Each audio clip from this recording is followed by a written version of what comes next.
X 5x minus 10 5x square minus 20. Okay, இப்போ என்ன பண்ணலாம் பிரிப்போம். ஃபர்ஸ்ட் 5x மைனஸ் 10 எது பொதுவா இருக்கு? 5 பொதுவா இருக்கு. அப்போ 5 வெளியே எடுத்துட்டோம் அப்படின்னா இங்க ரிமைனிங் என்ன இருக்கும்? எக்ஸ். இந்த 10ல் 5 போச்சுன்னா 2. அப்போ எக்ஸ் மைனஸ் 2 5x மைனஸ் 2. அடுத்து 5x ஸ்கொயர் மைனஸ் 20. இங்க என்ன பொதுவா இருக்கு? 5 இருக்கு. அப்ப 5 வெளியே எடுத்தோம்னா உள்ள என்ன இருக்கும்?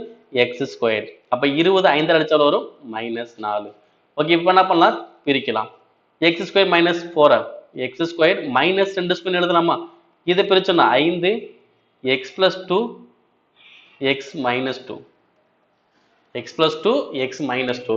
என்ன கேட்குறாங்க? மீ போமா. மீ போமானது அனைத்துமே எழுதணும், அடுக்கு பெருசா இருக்கும். ஓகேவா? அப்ப இங்க 5x மைனஸ் 2 இங்க என்ன வந்திருக்கு? 5x plus 2 x minus 2. அப்ப 5ங்கிறது காமனா, அப்ப 5 அப்படியே வச்சுக்கோங்க. அடுத்து x பிளஸ் 2. அடுத்து இங்க x மைனஸ் 2 இங்க x மைனஸ் 2. அப்ப ஏதாவது ஒன்று எழுதினா போதும் x மைனஸ் 2. அப்ப ஆன்சர் என்னது? 5x பிளஸ் 2 x மைனஸ் 2 எங்க இருக்குன்னு பாருங்க. எங்க இருக்கு? Option A.